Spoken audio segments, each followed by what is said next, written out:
ជំរាបសួរសួស្តីទៅកាន់ពុកម៉ែបងប្អូនទាំងអស់គ្នាបាទខានផុសវីដេអូយូរបងប្អូនហើយខានផុសវីដេអូយូរឥឡូវជួបគ្នានៅវីដេអូបន្តទៀតនៅខាងមុខមិនយូរទេគឺឆាប់នេះជួបគ្នានៅវីដេអូថ្មីបាទនៅតំបន់ព្រៃភ្នំតំបន់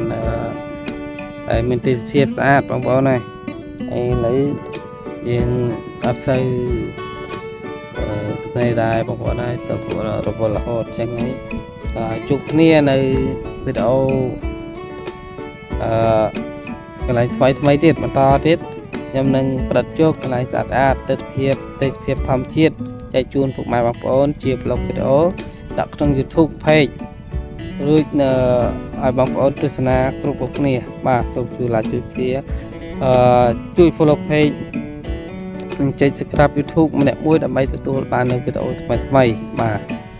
ហើយអត់បានមានដើម្បីទៅមុខអើយវីដេអូតាន់ផ្ទុះទេអញ្ចឹងហើយសូមបងប្អូនជួយគាំទ្រអ្នកគ្នាដើម្បីវីដេអូយើងនៅខ្មែរអញ្ចឹងណាមិនថានៅខ្មែរទៅនៅបរទេសទេបាទជួយគាំទ្រអ្នកគ្នាបាទអរគុណច្រើនបងប្អូនហើយនៅក្រៅប្រទេសនិងក្នុងប្រទេសបាទសូម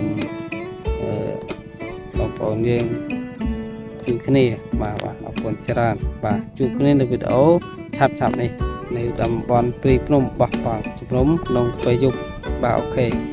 បាទបាយ